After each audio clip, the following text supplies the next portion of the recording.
Shalom. My parents and sister are still in town, and we're heading to brunch at a place that I know that they're gonna like, and that's Freemans, which is a very meat-centric place. If you don't get the joke, then watch 2 vlogs ago. Just trying to find places for these people to eat. We are not vegetarians. Not even close. Of course, taking them to a meat place, they all order vegetarian stuff, French toast and pancakes. So I made them get sides of bacon. Bacon. Go anywhere to have pancakes. All right, we're done at Freeman's. What did you guys think? It was good. Very good. Delicious. We found a winner. Well, Sarah had to go to work, so we are just out exploring on our own. We've made our way to Washington Square Park, just showing them the sights and showing them around. Don't really have a major plan for today, just kind of looking around different stuff. But I can say this, it's cold, and we're all kind of miserable. Well, we're trying to get the energy so we can do this, see this thing. That's right. So something really interesting I was reading the other day is they were talking about Washington Square Park, and this tree right here, which is reportedly, or rumored, or supposedly, I don't think it can be proven, is the oldest tree in Manhattan, and it's called the Hanging Tree. Some people say it was called the Hanging Tree because they were actually did lynchings on this tree, but there's no proven record or documents to say that there actually was. The only documents to show that anybody was actually put to death here was actually where the arch is now. We don't know if it's true, but this could be the oldest tree in Manhattan. It's a big tree.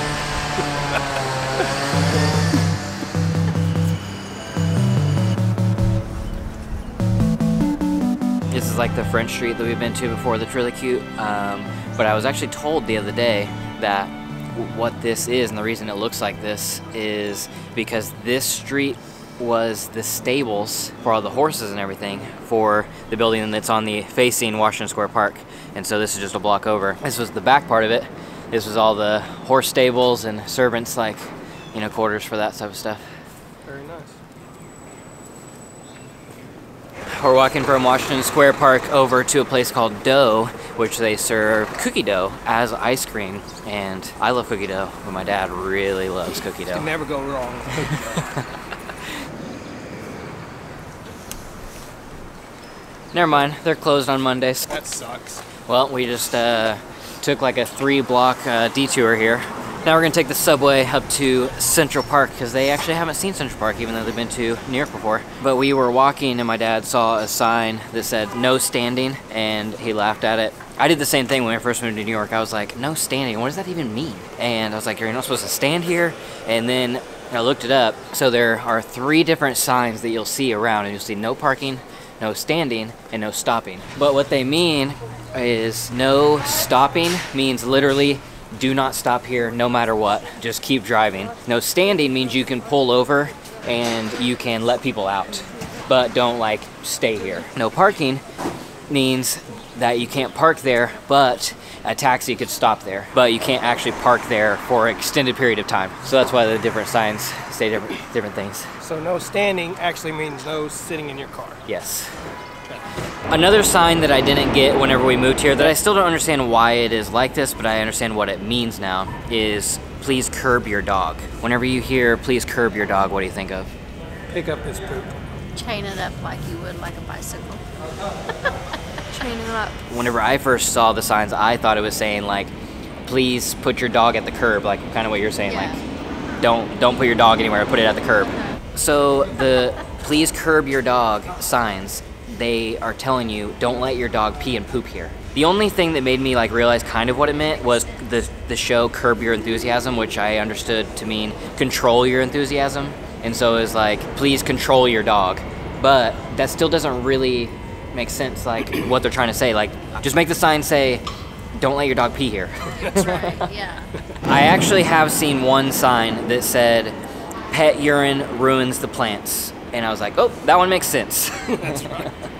Which is why we now take our shoes off when we go into our apartment, because the dogs pee on the sidewalk and we walk through it every day. Yes, and it's a pretty crappy deal. That's my dad's favorite dad joke. Been hearing that one. Anytime somebody says crap, poop. It's a pretty crappy deal. Yeah.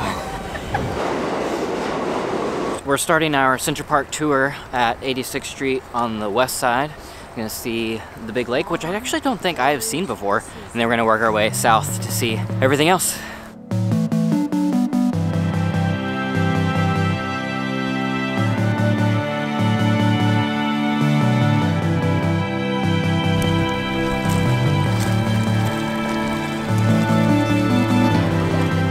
Gonna keep walking along this lake and take a look at the Guggenheim. My mom was just asking how many miles Central Park is, and it's 2.5 miles long from north to south, and it's a ½ mile wide from east to west.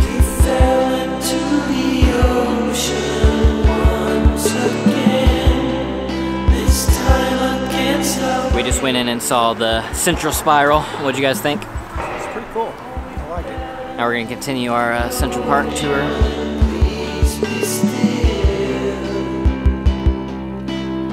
So this is Cleopatra's Needle, and it was originally in Egypt in 1600 BC. And then it was moved to New York City in 1881. But it was originally made in 1600 BC. I mean, I have no idea, but I feel like this has to be like the oldest public thing in New York City. It's probably older things in the museums, but I mean, just out here, it's like ancient Egypt right here. If you're curious about our family dynamics, my dad and I over here mesmerized by 1600 BC.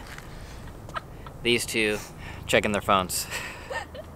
You guys, this was made 1,600 years before the birth of Christ.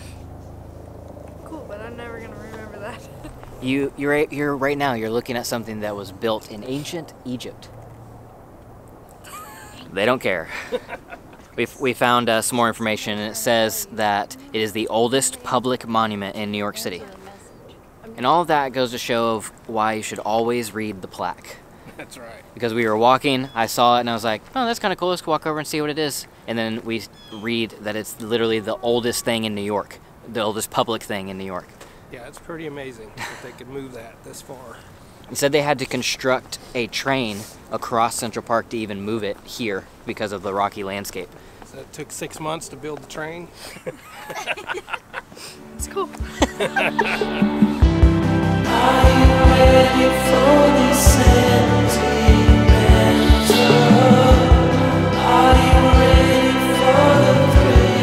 This is the Belvedere Castle. Belvedere? Belvedere? Belvedere? Belvedere? This is the Belvedere Castle. It's currently under renovation, so it's closed, but I've never seen it. It's pretty cool looking. It has a really nice overlook, really pretty. We are ancient stone.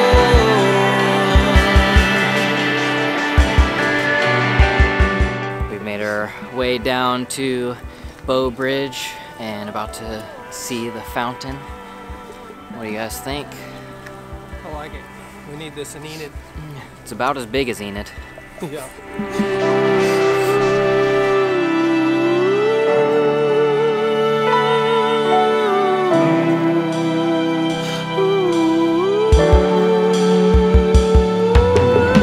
Okay, we started this Central Park journey at 86th Street, and we've walked all the way down to 59th Street at the end of Central Park, south side. So now we're gonna hop in the subway. We're gonna take these meatitarians over to Champ's Diner and have some vegan meals, see what they think.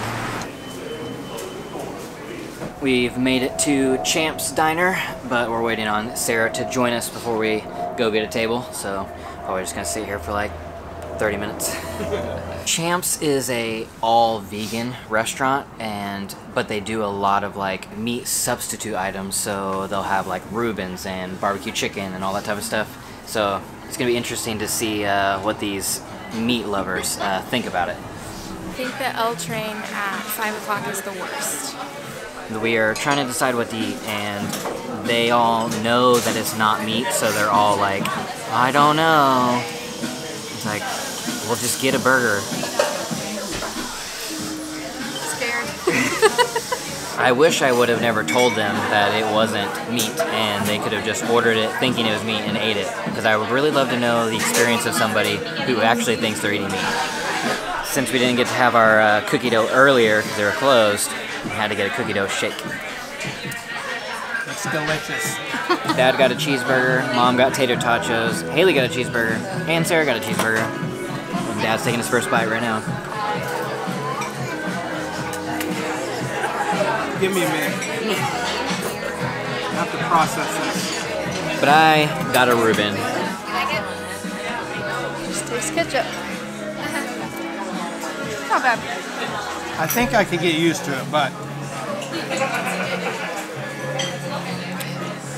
right now, given a choice, I'll probably go with the regular burger. But knowing that's not meat and you're not contributing to everything that meat contributes to, do you think you could substitute your burgers for that taste-wise? I think if I didn't know that it wasn't meat, I probably wouldn't have thought so much about it. I think it's, a lot of it's in my head, I think, but I could definitely eat it. Just had him try the Reuben. I'm not a big Reuben fan, but that tastes exactly like the Reuben regular that I've ate before. All right, we are now all full. What are you guys' quick reviews? Good, I like it. Hey, I liked mine, so. I liked it, but I'll stick with the regular burger. You know what I think is a true sign that Champs is delicious is that these meat eaters who won't eat anything else liked it. Yeah. Even if they don't want to continue eating it. Not only that, but these meat eaters who don't even like the idea of not eating meat. But that's going to be the end of today's adventure. So if you like this video, hit the like button, subscribe. If you're not, we make videos every Monday, Wednesday, and Friday on this channel. Sarah makes videos every Tuesday and Thursday about books over on hers. Thanks for watching. See you next time.